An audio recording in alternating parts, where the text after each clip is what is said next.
I'll be done, just sing this song. So wrap me in plastic and make me shine. We can make a dollhouse, follow your design. Let's build a dog out of sticks and twine. I can call you master, you can call me mine. Assalamualaikum warahmatullahi wabarakatuh. Nama saya Nurrohmah Rosyaningrum. Saya dari kelas Ilmu Hukum C semester 4 UIN Sunan Gunung Jati Bandung akan mempresentasikan salah satu bab dari mata kuliah Hukum Acara Perdata, yaitu para pihak dalam gugatan perdata. Sebelum ke materi inti, akan saya jelaskan tentang pengertian gugatan. Pengertian gugatan. Gugatan adalah suatu surat yang diajukan oleh penggugat kepada ketua pengadilan yang berwenang, yang di dalamnya mengandung suatu hak yang dilanggar. Nah, hal ini, surat yang diajukan oleh penggugat ini merupakan suatu bukti atau suatu alat pembuktian untuk dijadikan pembenaran atas hak yang dilanggar tersebut. Nah, selanjutnya pihak-pihak dalam gugatan ini biasa disebut sebagai kontentiosa. Kontentiosa ini artinya gugatan yang mengandung sengketa di antara pihak-pihak yang berperkara.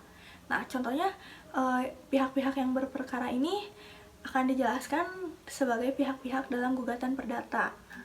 Pihak-pihak dalam gugatan perdata ini dibagi menjadi 4. Yang pertama, penggugat, dan yang kedua tergugat, yang ketiga turut tergugat, dan yang keempat bisa penggugat atau tergugat intervensi.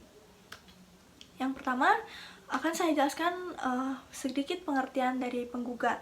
Nah, penggugat ini adalah salah satu pihak yang merasa haknya telah dilanggar, sehingga penggugat ini akan menyeret si tergugat ke muka pengadilan. Nah, yang kedua itu adalah tergugat. Nah, tergugat ini adalah orang yang ditarik ke muka pengadilan karena dirasa telah melanggar hak penggugat. Nah, jadi selanjutnya ada turut tergugat. Nah, turut tergugat ini dia tidak dipergunakan bagi orang-orang yang tidak menguasai barang sengketa atau tidak berkewajiban untuk melakukan sesuatu. Namun, turut tergugat ini harus disertakan ke dalam proses beracara pengadilan karena dibutuhkan untuk kelengkapan bukti atau bisa disebut juga sebagai saksi. Nah, yang terakhir ini ada intervensi. Intervensi ini bisa penggugat atau tergugat atau dari pihak luar. Nah, intervensi sendiri mengandung arti adalah pihak yang merasa memiliki kepentingan dengan adanya perkara perdata yang ada dapat mengajukan permohonan perdata yang lazim dinamakan sebagai intervensi. Nah, intervensi ini dibagi lagi menjadi 3. Yang pertama, voiging, yang kedua, vrijwaring, dan yang ketiga, tussenkomst. Nah, untuk pengertian voiging ini adalah ikut sertanya pihak ketiga untuk bergabung kepada penggugat atau tergugat. Nah, dalam keadaan ini, permohonan voiging hakim akan memberikan kesempatan kepada para pihak untuk menanggapi. Selanjutnya, vrijwaring.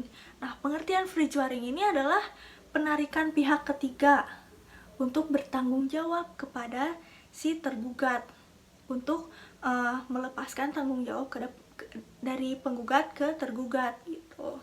Jadi, vrijwaring ini sangat berpihak kepada tergugat untuk menolong. Nah, yang terakhir ada tussenkomst. Nah, tussenkomst ini dia tidak berpihak kepada tergugat atau penggugat, tapi dia ini pihak ketiga yang berdiri sendiri karena merasa haknya telah dilanggar juga. Jadi atau kepentingannya juga terganggu sehingga dia ikut serta dalam proses perkara perdata. Nah, mungkin hanya segitu. Karena para pihak dalam gugatan perdata ini materinya sangat sedikit, saya hanya bisa menyampaikan segitu. Terima kasih, mohon maaf bila ada kesalahan. Saya harap tugas akhir UAS saya ini akan bernilai memuaskan. Terima kasih.